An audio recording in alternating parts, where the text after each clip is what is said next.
Antes de começar este vídeo, algumas orientações importantes, porque vocês sabem, runner ajuda runner. Se inscreva, curta e compartilha. E agora bora pro vídeo. Olá amigos runners, tudo bem com vocês?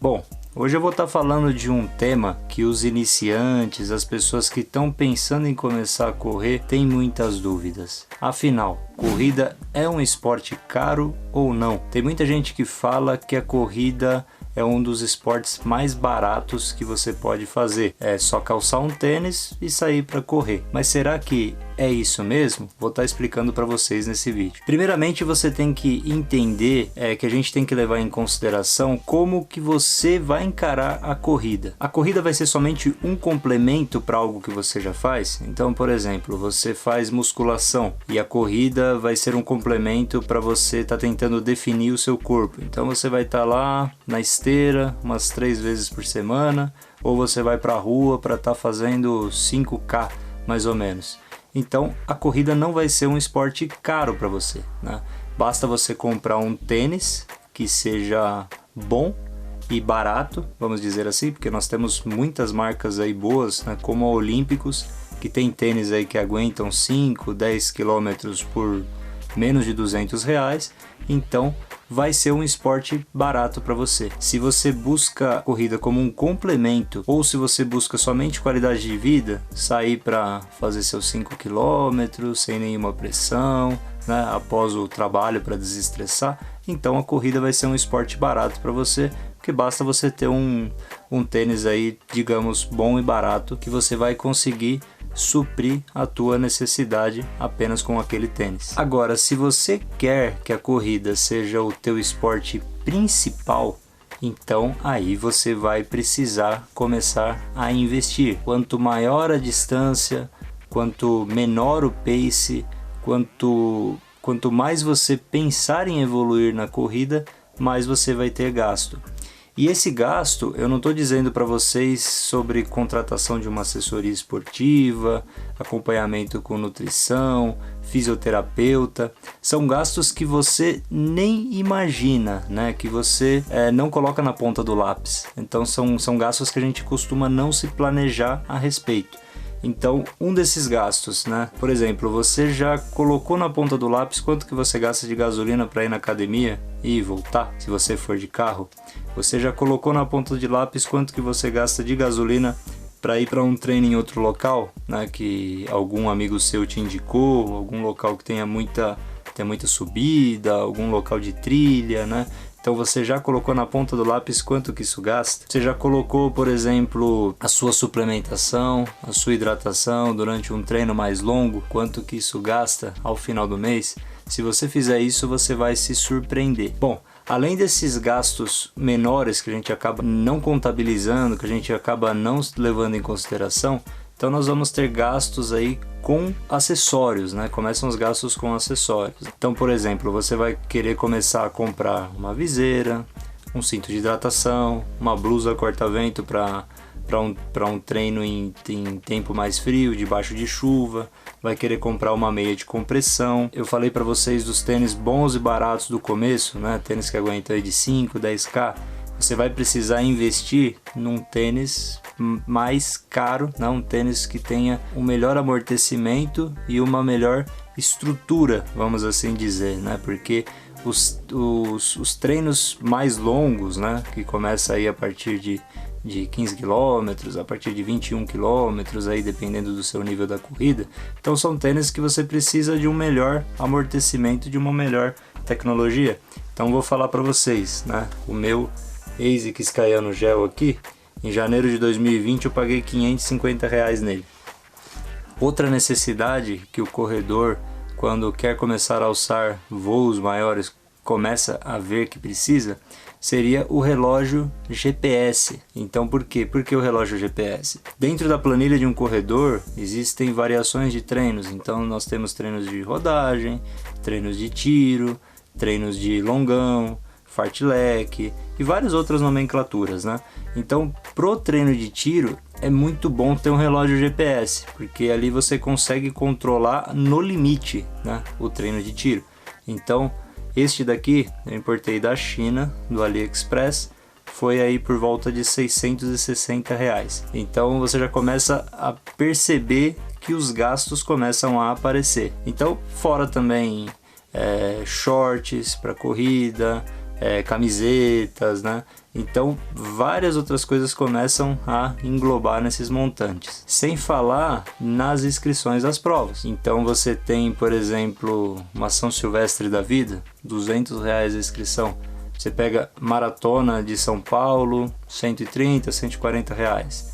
SP City, que é uma maratona e tem uma estrutura melhor, então é quase 200 reais o valor da inscrição. E tem muitas outras provas aí que são mais em conta, tem outras provas que não são mais em conta, então você começa a colocar na ponta do lápis, vai ficando caro. Sem contar a logística, porque a prova é em São Paulo, por exemplo, eu moro no ABC Paulista, então tem que gastar gasolina para ir para lá, chegar lá você vai almoçar algo, então tem toda essa questão também que você tem que estar levando em consideração. E algo que eu falei no início para vocês, gasto com assessoria esportiva, gasto com nutrição, acompanhamento com nutrição, gasto com fisioterapeuta, né? Então, olha o tanto de gasto que tem quando você quer alçar voos maiores, né? Isso eu digo para quem vai correr aí 15 km, 18, né? Quer chegar a uma meia maratona e até uma maratona. Maratona, você tem que treinar ali 4 meses, 3 meses antes, fazer vários longões, fazer um bom volume. Coloca na ponta do lápis quanto que você vai gastar de suplementação, quanto que você vai gastar de hidratação, quanto você vai gastar de alimentação, gasolina para ir até os locais de treino, se você for para algum lugar diferente. São vários gastos que você vai tendo durante o treino. Se você colocar na ponta do lápis, você vai ver que realmente faz bastante diferença, né? Eu fiz do ano de 2020 quanto que eu gastei de corrida entre tudo relacionado à corrida e vocês vão acabar se surpreendendo. Por enquanto eu falei para vocês somente de maratonas e meias maratonas, provas de asfalto, mas agora vamos falar sobre ultramaratona. Ultramaratona é a minha modalidade. Ultramaratona é um esporte bem mais caro do que a maratona, do que a meia maratona. As provas, por elas terem uma estrutura maior, né? Então assim, são provas de 50, 100, 200, até 300 quilômetros, então as provas são muito mais caras, né? Por exemplo, a BR-135 que eu fiz este ano, na modalidade dupla, eu desembolsei R$540. Se eu fosse desembolsar na modalidade solo, seria aí por volta de R$800, né? Nos 217 quilômetros. Então as inscrições são mais caras, né? E aí você tem a questão da logística, porque as provas de ultramaratonas, as principais, acontecem no interior de São Paulo, né? Acontecem ali divisa São Paulo e Minas, né? Então você tem também uma logística mais cara, questão de gasolina, aí entra pedágio, hospedagem, né? Então as provas de ultramaratona acabam saindo mais caras. Por exemplo, ultramaratona nós temos carro de apoio. Você pode ir Survivor, né? Você pode ir com a sua mochila, tudo, mas você pode levar o carro de apoio. Então tem a questão do carro de apoio. Você aluga o carro, né? Você tem uma pessoa disponível ali para você durante a prova, você paga todas as despesas do apoio, então tudo isso você junta num pacote e também fica bastante caro. E dependendo das provas, por exemplo, uma prova fora do país, você vai fazer a Badwater, a prova no Vale da Morte, lá nos Estados Unidos, com o dólar a quase R$6. Imagina o valor que fica todas as despesas, né? Não só suas, como da equipe de apoio. Então a ultramaratona é um esporte mais caro, né? Outra questão também são os acessórios. A ultramaratona exige outros tipos de acessórios, né? Então, como eu falei para vocês, Survivor, né? A prova Survivor você tem que levar uma mochila. Essa mochila é de hidratação, que ela leva água, né? 2 litros, 3 litros. E essa mochila ela custa por volta aí de 250, 300 reais, né? E outra questão que você tem que estar comprando também seria o anorak, que seria uma jaqueta de frio, né, para provas que passam por locais muito frios, né? Durante a BR teve um momento que que eu tinha tomado chuva, depois eu fui correr no frio da madrugada e realmente eu passei muito frio, né? Se eu tivesse uma jaqueta dessa, tinha me ajudado bastante. Então são necessidades que começam a aparecer, né, para você estar fazendo, e aí você vê que acaba se tornando um esporte mais caro, né? Então a ultramaratona, ela tem muitas questões de trekking, né? Então tem muita trilha, né? Então são provas assim que acabam às vezes se tornando mistas, né? Então você tem que estar comprando materiais um pouco mais caros, né, para estar fazendo a ultramaratona. Bom, então agora eu vou dar exemplos para vocês de gastos que eu e minha dupla na BR tivemos. Bom, então na BR deste ano que nós fizemos, eu e o Parreira, modalidade dupla com carro de apoio, nós tivemos aí aproximadamente R$3.000 de gasto, né? Então esse foi o gasto todo que nós tivemos, então com hospedagem, com combustível, pedágio, nós tivemos aí com aluguel de carro, nós tivemos aí com almoço, com jantar, com toda a suplementação, com toda a hidratação, com toda a alimentação durante o caminho, né? Então esse foi o gasto aproximado. Agora eu vou falar para vocês sobre o ano de 2020 meu, quanto que eu gastei com corrida em 2020, levando em consideração tudo, gasolina para os treinos, inscrição de provas, a gasolina quando eu vou para academia. Então eu contei tudo relacionado ao esporte, quanto que deu de gasto. Então o ano passado, somente com corrida, foram R$10.374,14, somente com corrida, né? Isso dá uma média aí de R$ 864,51 por mês e 25% do meu salário, né? Para ser bem sincero com vocês. Então vocês veem o tanto que a gente gasta com corrida, e gastos assim que a gente não percebe, né? Como eu falei para vocês, pequenos gastos que se você coloca na ponta do lápis, eles vão se mostrando bem maiores ao final, né? Então é isso, meus amigos. Conclusão: se você quer a corrida como qualidade de vida, se você quer a corrida como um complemento para alguma atividade que você faz, a corrida é um esporte barato, é o esporte mais barato realmente. É só você ter um tênis bom e barato e você sair para fazer seus 5 km, seus 10 km, que aí você não vai precisar de ter acompanhamentos profissionais, não vai precisar de demais acessórios, né?